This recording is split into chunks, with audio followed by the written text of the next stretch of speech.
தாய் கழகம் திரும்பும் விழாவில பெருந்திரளாக பங்கேற்றிருக்கக்கூடிய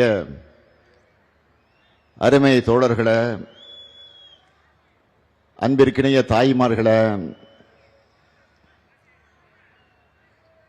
என் உயிரோடு கலந்திருக்கக்கூடிய தலைவர் கலைஞர் அவர்களின் உயிரினும் உயிரான அன்பு உடன்பிறப்புகளே, உங்கள் அனைவருக்கும் என்னுடைய அன்பான வணக்கம். இந்த மேடை மிக வித்தியாசமான மேடை. சில காலத்துக்கு முன்பு வர நம்முடைய அன்புக்குரிய சகோதரர் ஓபிஎஸ் அவர்கள் இந்த மேடையில இருப்பார்னு அவரே எதிர்பார்த்திருக்க மாட்டார்.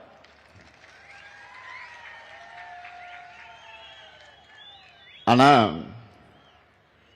லேட்டா இருந்தாலும்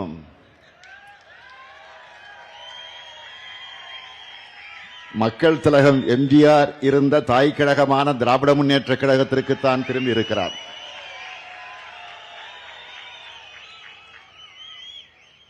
அவரையும் அவருடன் நம்முடைய இயக்கத்திற்கு திரும்பி இருக்கக்கூடிய உடன்பிறப்புகளையும் திராவிட முன்னேற்ற கழகத்தின் தலைமை தொண்டனா நான் மனமு வந்து வரவேற்கிறேன். மக்கள் திலகம் எம்ஜிஆருக்கு நீங்கள் மட்டுமல்ல, நானும் ரசிகன் தான்.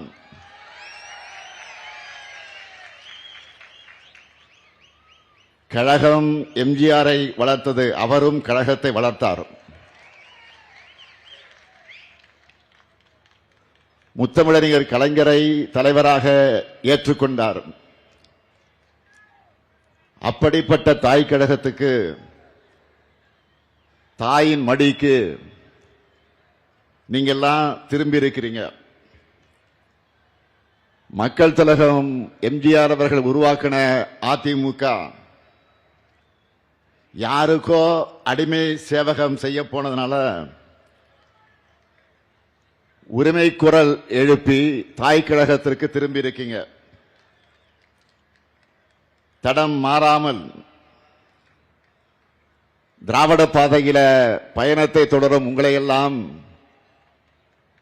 நான் வருக வருக வருக என்று வரவேற்கிறேன். பேரறிஞர் அண்ணாவின் பெயரை தாங்கியுள்ள இயக்கம் அவரையும் அவரது கொள்கைகளை மறந்து துரோகத்தினுடைய முழு உருவம் ஆனதுனால பேரறிஞர் அண்ணா தொடங்கிய இயக்கத்திற்கு நீங்கள் எல்லாம் வந்திருக்கிறீங்க. சுயமரியாதையின் கோட்டையான அண்ணா அறிவாலயத்திற்கு வந்திருக்கிறீங்க.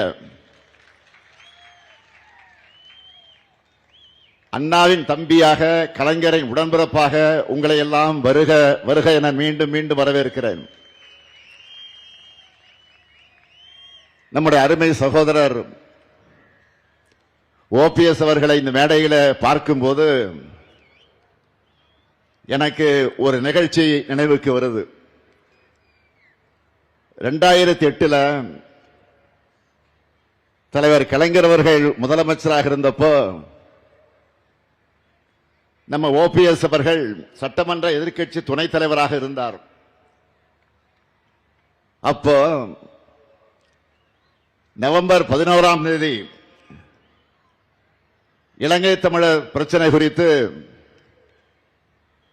சட்டமன்றத்தில் நடந்த கவன ஈர்ப்பு தீர்மானத்தின் மீதான விவாதத்தில் நம்ம ஓபிஎஸ் அவர்கள் பேசினார்கள். மறுநாள் காலையில் முரசொலியில என்ன ஹெட்லைன்ஸ் போட்டாங்க தெரியுமா? பச்சை தமிழர் பன்னீர்செல்வம் குறிப்பிட்டு செய்தியை வெளியிட்டாங்க. நம்ம ஓபிஎஸும் முரசொலி செய்தியை குறிப்பிட்டு அவையில பேசினார். உடனே கலைஞர் என்ன சொன்னார் என்று கேட்டால், பச்சை தமிழர் பன்னீர்செல்வம் அதற்காக கவலைப்படக்கூடாது. பச்சை தமிழர்னு தந்தை பெரியார் அவர்கள் காமராசருக்கு பட்டமே கொடுத்திருக்கிறார். அதைத்தான் முரசொலி கொடுத்திருக்கிறது. அதுவும் முரசு அடித்து கொடுத்திருக்கிறதுன்னு தலைவர் கலைஞர் சொன்னார். இப்படி தலைவர் கலைஞரால் பாராட்டப்பட்ட ஓ பன்னீர்செல்வம் அவர்கள் திராவிட முன்னேற்ற கழகத்தில் இணைஞ்சதை நினைச்சு நான் மிகுந்த மகிழ்ச்சி அடைகிறேன்.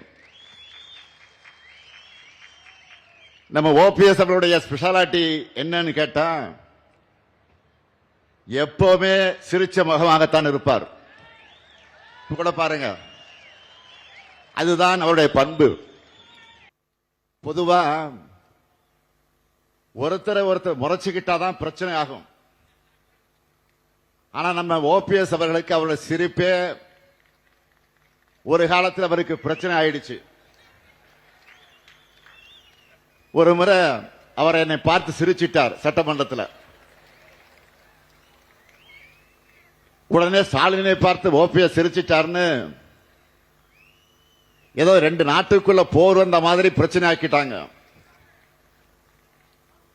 அரசியல்ல 1000 விமர்சனங்கள் இருக்கலாம். ஆனா சட்டமன்றத்திலையும் பொதுவெளியிலையும் ஒருத்தர் சந்திக்கும் போது நலம் விசாரிக்கிறது அரசியல் மாண்பு, அதுதான் பண்பாடு. அப்படித்தான் அப்ப முதலமைச்சராக இருந்த சகோதரர் ஓபிஎஸ் அவர்களை பார்த்து மரியாதைக்காக வணக்கம் வச்சன். அவரும் சிரிச்சார். உடனே இதை குற்றச்சாட்டா ஆக்கிட்டாங்க. ஆனா யார் என்ன சொன்னாலும் தன்னுடைய பண்பை மாத்திக்காம அமைதியோடவும் அன்போடவும் அதே சிரித்த முகத்தோடு இன்றைக்கும் இருக்கிறார் நம்ம ஓபிஎஸ் அவர்கள். அமைதியும் புன்னகை மட்டுமல்ல, ஓபிஎஸ் சொன்னா ஞாபகத்துக்கு வரக்கூடிய ஒரே சொல் விசுவாசம். மறைந்த அம்மையார் ஜெயலலிதா அவர்கள் தான் அமர்ந்த முதலமைச்சர் இருக்கையில் நம்முடைய ஓபிஎஸ் அவர்களை 2 முறை அமர வச்சார். தன்கிட்ட ஒப்படைச்ச அந்த அரசாட்சிய எந்த துரோகமும் இல்லாம திருப்பி ஒப்படைச்ச நேர்மைக்கு சொந்தக்காரர்கள் தான் ஓபிஎஸ். அதனாலதான் அம்மையா ஜெயலலிதா அவர்களை சகோதரர் ஓபிஎஸ் அவர்களை பற்றி புகழ்ந்து பேசியிருக்கிறார்.